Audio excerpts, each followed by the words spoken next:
Okay, so bear with us. This is the first time we were doing this, and Restream will not stream into the Family Readiness group and page because it's not been up for 30 days. That's 60 days. That's a Facebook rule.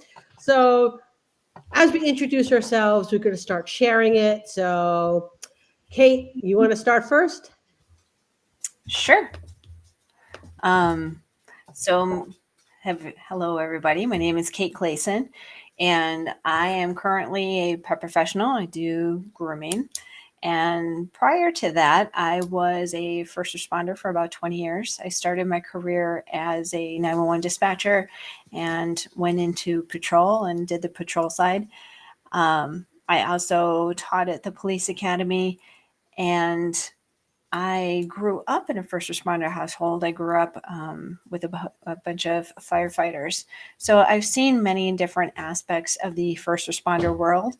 And I grew up in a first responder household. I grew up with a bunch of firefighters. So I've seen many different aspects of the first responder world. In a first responder. There's a lot of feedback. No, the moving things over from different pages. Gotcha. All of a sudden I'm hearing myself. I'm like, whoa. I thought Halloween was over. Facebook. So we can see questions here. So if anyone has questions about the topic that we're talking about, pop them in and we'll get to them. So I'm Mary Oquendo, and this is my soapbox. Okay, actually, this is one of my soapboxes. My many soapboxes. They're like all lined up over here, by the way. And this is the emergency disaster planning soapbox. Okay.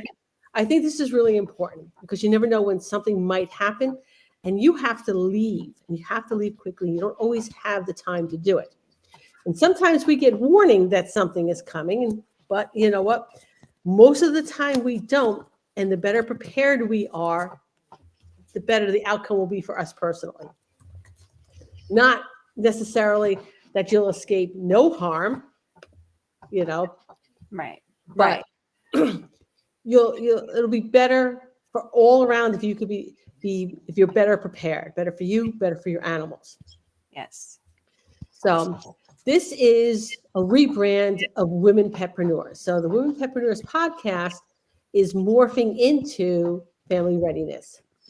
So this is the first episode of that. Welcome. We're going to have fun. All right. So there were like two things we really wanted to talk about today. Okay. And the first one is that we saw it on Facebook earlier today. Well, not today, maybe a couple of days ago. Yeah. Somebody had their phone charging on their toolbox and then unplugged it when it was charged and then went off to make a phone call. Meanwhile, the end of the charger cord hit the metal tines of a Chris Christensen coral brush, aka a very expensive brush. Yeah. And when the tines hit the end of the charging cord, it created an arc and therefore then a fire. How often does that happen? Probably more often than people think. Because I think most don't realize that there's still electricity that's flowing through there, even though if it's plugged into the wall, there's going to be some sort of charge that's flowing through there, whether your phone's plugged into it or not. So usually when I charge my stuff, I unplug everything. And I read that and I'm looking around my house and all of my chargers that are plugged in. Well, just hanging there waiting for something to get connected to it? Yes. There you go. So we're going to be unplugging all of those things going forward. Yeah. So growing up with a firefighter, my dad, even still to this day, there's just certain habits that formed just because of his background. But that's one of the things that ever since I was a kid, we always did. I hate leaving the house having things plugged in. So even like lamps and stuff like that. I just don't like having that stuff plugged in. Now, I don't sit here and unplug everything in my household. I still have stuff that's plugged in, but if I can, I completely unplug it. Yeah, I mean, my air fryer is always unplugged. If my air fryer is not in use, and I did that after reading an article about how a house burnt down because of the air fryer. Yeah. Yeah, and I think that's the thing. A lot of house fires actually, I don't know what the percentage is. I would have to look into that. But a lot of house fires are caused by electrical issues. Okay. So now, once this is over, I got 2 chargers for 2 different computers plugged in right here in my office. Well, and the thing is, Mary, have you ever, like, one of the things I noticed too, depending on the outlet, but sometimes I'll plug the charger in, and when I go to plug it out, the base of it is hot. You know, I've not noticed that, but sometimes I've noticed my phone is hot. Mm-hmm. Now I've got a new phone, but that was one of my older phones. So I just upgraded my phone from a 12 to a 16, the iPhone. And there were times with the older phone, and someone told me that the iPhone 12 is like banned in France. Is that true? Oh, I don't know. Yeah, I'm an Android person. Oh, Mm. oh, I know, I just got shunned. and now, and here's the thing: we can live Google. So iPhone 12 banned in France. Let's see if that is actually true or not. Okay, France bans iPhone 12 sales over high radiation emission levels, so you can't buy it. Okay. It was temporarily banned in France in September of 2023 due to concerns about radiation levels. Oh, that's pretty concerning. Yeah, a little bit. But whatever. So here we are. I no longer have the 12. But so moving along. Yes. Unplug your chargers. Okay. Chargers. There's a lot of things now. If I'm going on vacation, I unplug a lot of stuff. Not everything in my house. Like I'm not unplugging my refrigerator or Right. or Right. or my security system or my any of things of that nature. Mm-hmm. I also don't unplug the lamps either, but I will unplug other appliances. So the microwave, the coffee maker, anything that the chargers will actually be unplugged while I'm gone because I'm either taking them with me or I'm not using them. So then we unplug them. Right. Yeah, I typically will do that too. Like I said, I don't unplug everything. I got to keep the fridge plugged in. I'm not going to unplug my washer and dryer. That type of stuff always stays plugged in. But the little stuff like phone chargers, like you said, the coffee maker, I have a convention oven, like that type of stuff that always gets unplugged. Okay. So the other thing we wanted to talk about is you can be prepared. In fact, I'm going through my to-go. I have a shelf just before my garage in the utility room. And I have a shelf, and all of that is my to-go stuff. Like it has important papers, it's got dog food, it's got water, it's got emergency supplies, it's got a change of clothing, and all of that would simply move from there into the car as we leave. Right? But that stuff has to be rotated. So that was the project that I did over this past week. I went through all of those to-go things, and you know what I didn't check? I didn't check the bag with the batteries. I better go check those. Make yourself a note. Make myself a note, check the batteries. The batteries are never stored in something, by the way. They're stored loose, but that doesn't mean that it can't be problematic. So that'll be on my list to check my batteries. But anyway, all right. So I can get out of my house pretty quickly. Mm-hmm. Now, but the question really is, I can get out of my house quickly. Can I get out of town quickly? Not always. All right. And that lesson was really driven home and this has to do with fun in the sun. I had planned a vacation around fun in the sun, but then, Hurricane Milton decided to put some kibosh on my vacation plans. All right. So I was coming in a couple of days ahead of time. Me and my husband, we were going to hit the amusement parks and then go up to see my daughter in Georgia and, hang out the trade show and then leave. Okay. So, but Hurricane Milton decided it was going to come in and just do what it was going to do. So, we watched it. And when it became obvious that to even Barkley that we're canceling the show, crap. Okay. So I called Delta, and Delta was like, well, right now, there is no damage to the airport, and you're coming in before the hurricane. So, no, we're not going to reschedule you, or we could, but it'll be about $1,000 a person. Yeah, I know, right? To go, instead of landing in Orlando, land into Atlanta, which is their hub, but whatever. We're like, okay, so we decided we would just fly in on the Monday like planned. It was a little bit of a later flight, so we'll just spend the night and leave in the morning. That was the plan. Okay. Still 2 days before the hurricane is supposed to hit. Okay. But along with other smart people who decided they weren't waiting until the last minute, they were leaving Florida Tuesday morning, same as I. Yeah. There was a lot of people leaving Orlando Tuesday morning. Okay. We're not familiar with the area. Okay.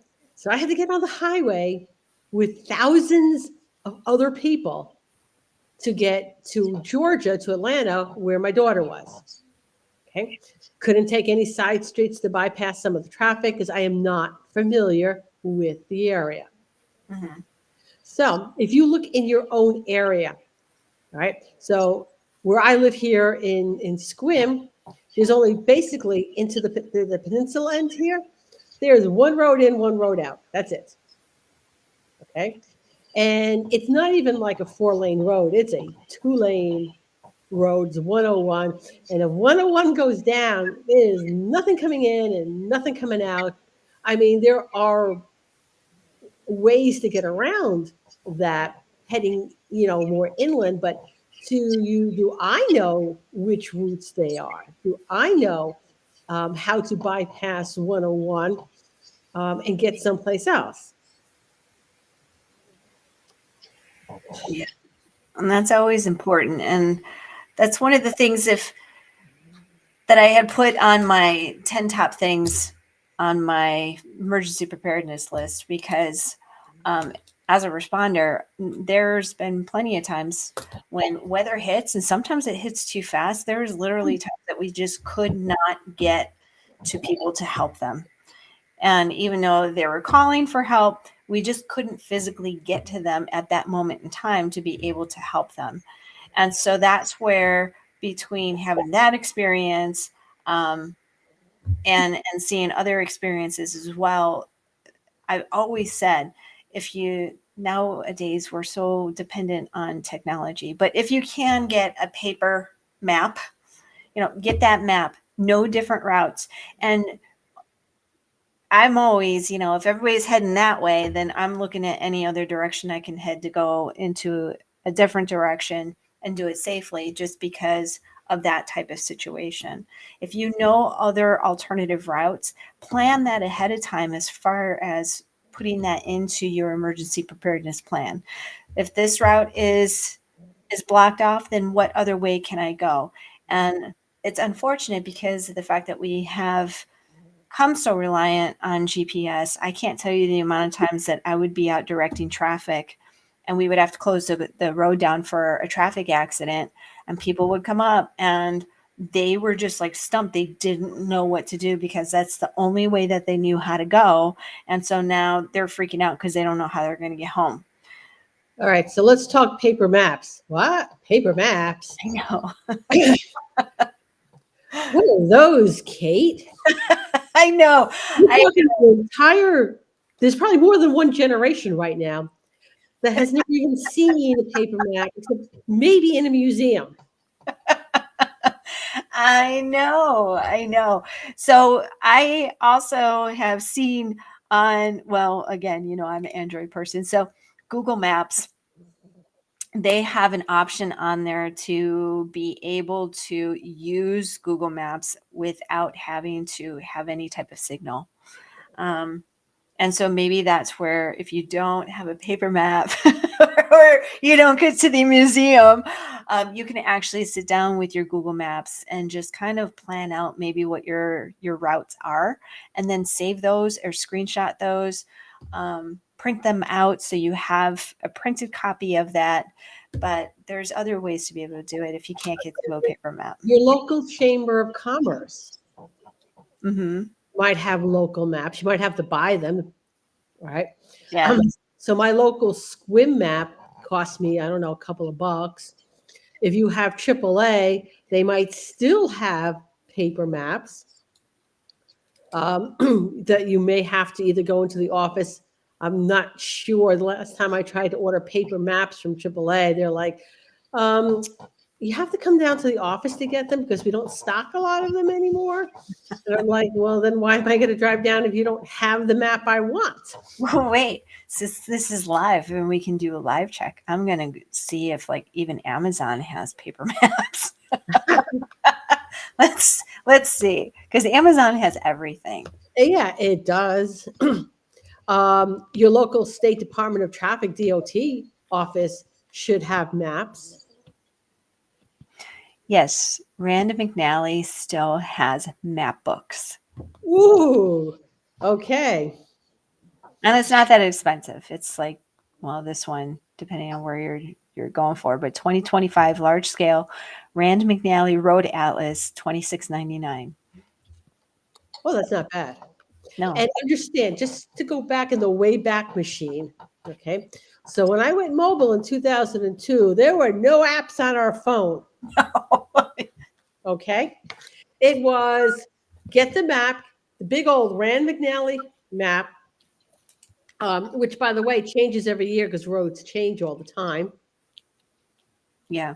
So if you have a Rand McNally from 2005, it's probably not very accurate anymore at this stage. Right. So that's something you should have that's fairly current. But again, I'm also betting that the Department of Traffic website might have maps. Well, let's do a search. Washington. Well, and the other thing too, most places, most roadways are set up on a grid system. So that's one of those things it would take some learning to do, but find out where the 0-100 is within your town, and then you can kind of map out the town and the roadways from unless you live in Boston, okay? That grid system, whoever set up the roads in Boston looked at how can we make this as inconvenient as possible. See, I haven't been to Boston, so no. So anyone who's listening to this is going, yeah, not Boston. But yeah, or maybe local city halls too. So anyway, I'm on the Washington Department of Transportation, and they have maps. I'm wondering if I can find street maps. Where's the search button on this? I don't know. Let's see. Let's search. Search a county. Oh, here we go. Clallam County, search. Let me see what comes up. Okay, giving me road work. That's not helping. Well, it could, but it doesn't help. Street maps. Let's see. Street maps. Complete streets. Ooh. Complete streets. Complete streets. Hold on. It's got to be digging a little bit. Oh, they're going to make it difficult. This is not going to be like click here. right? And all you're looking for is a map. How sad is that? Seriously. I mean, come on. So you know what? I am not going to do this live. but I will probably spend a little time thinking to myself, somebody could not have laid this out a little bit better. It's like the AVMA website. Trying to find some information there too. It's got to be the same web designer. That's all I'm saying. Yeah, the important information, they don't necessarily want to make that easy. Oh, apparently not. Okay. But you know what, though? It's good to know. It is good to know, because think about it. If you're in a pinch and you're in the moment, if you can't find it easily when it's a calm moment, can you imagine if this was an emergency and you're trying to figure out where you need to go? Oh, well, yeah, that get in the car and just like I know 101 could possibly be a problem. Okay. Right. So I live sort of like on the at a point where it's really hard to like not use 101. All right. I can go up the mountain and get to higher elevation in case of a tsunami, but that might be a dead end for me. All right. Because in any other road, it's going to go back down to 101, no matter which direction I go. So I might be able to get around the problem, but there is still at some point, I'm still going to have to hit that road. That could be a problem. Now, the other question is, though, too. So let's say you do get out and you're on the road. Do you have a plan as far as where you're going to go? And taking your animals. And I just really want to reiterate this. If you're leaving, take your pets with you. You may not be able to get back in to get them if you don't. Right. Okay. This is especially important if you have a pet with a chronic medical condition. I have a dog that's on insulin. Yeah. Right. Yeah. And that brings up another real quick. If I lose power here, I have insulin I have to keep cool. Mm-hmm. What is my plan to keep that insulin cool if I don't have power? Or there's no power in the foreseeable future. I mean, I have a generator, but how long would that last if infrastructure is damaged here? Right. And are you going to be able to get gas? Am I going to be able to get gas for it? Okay. Yeah. And if I don't have enough of a supply, will I be able to get the insulin for him? Right. Okay. Now, how does, it's been a while and since I worked at the vet office, but do they put a limit as far as how many bottles that you can have? Well, it's not even the limit. It's an unopened bottle will last a year and no more. Okay. I always make sure I have a 6-week supply of insulin at all times. 6-week supply of needles, 6-week supply of insulin. Mm-hmm. My thought process is if this area, if I need insulin for more, I should be leaving the area. If I don't have power here for 6 weeks, I need to be someplace else. If there's someplace else to go. See, I always got to think of the worst.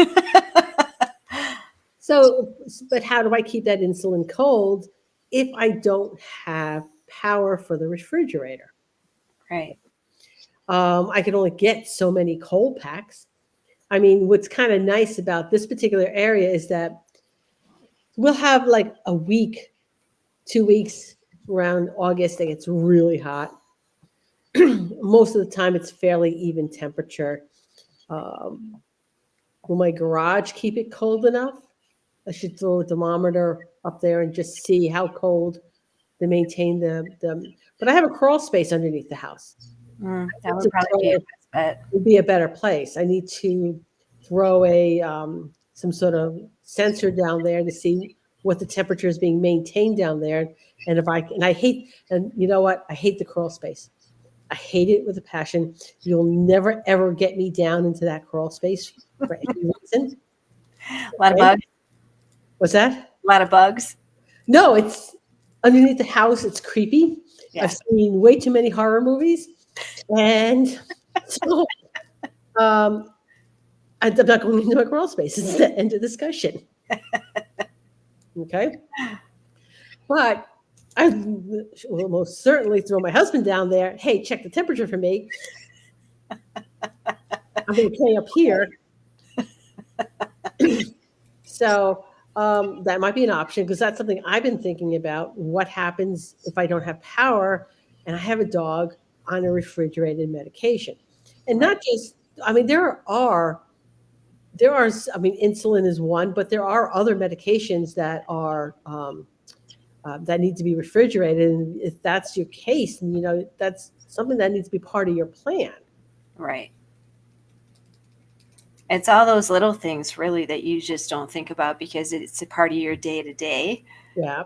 That you think of a lot of the bigger stuff, but you don't necessarily think of the smaller stuff.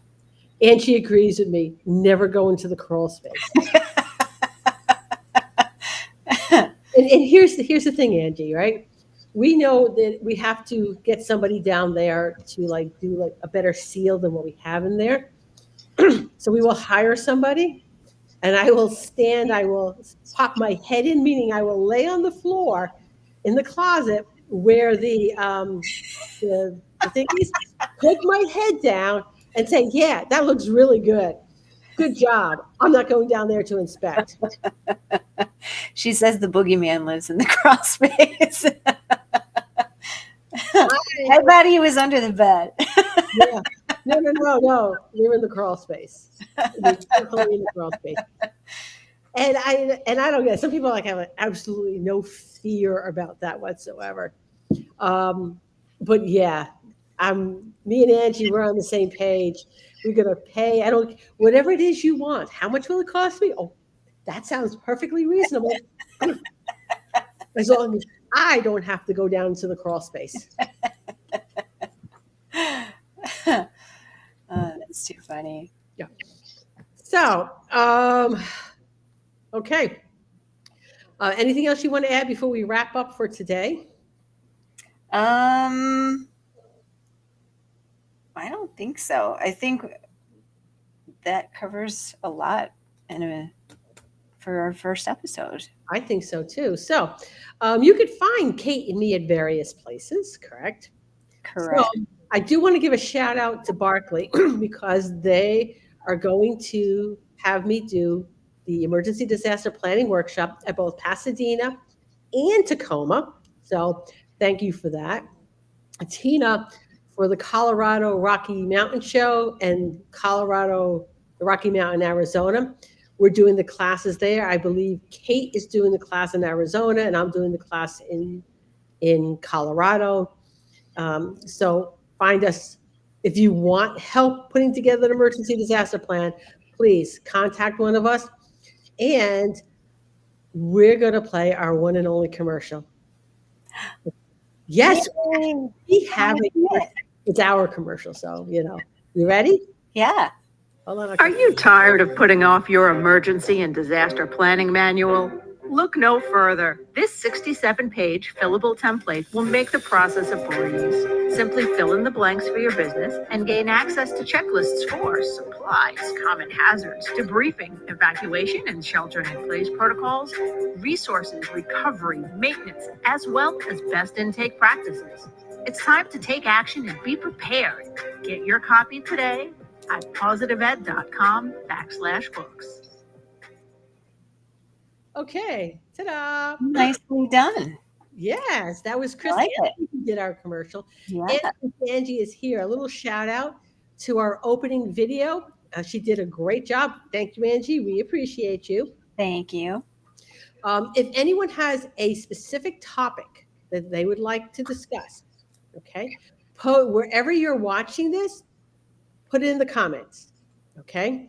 We're going to try to be here weekly Mondays, but we're not going to say every Monday. We're guessing it's probably going to be maybe 3 Mondays a month that we will be here. So we'll be consistent. If you have questions, if you have something that you want us to discuss, we will more than willing want to do that for you. So, all right. Any parting words, Kate? I hope that this is something that everyone starts to become a little bit more interested in. because I would love to see more and more of you be prepared.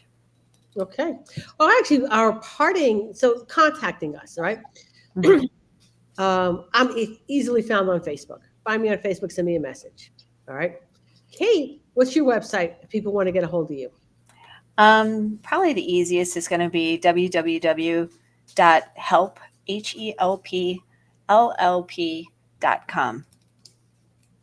Okay, very cool. So we will see everybody next week.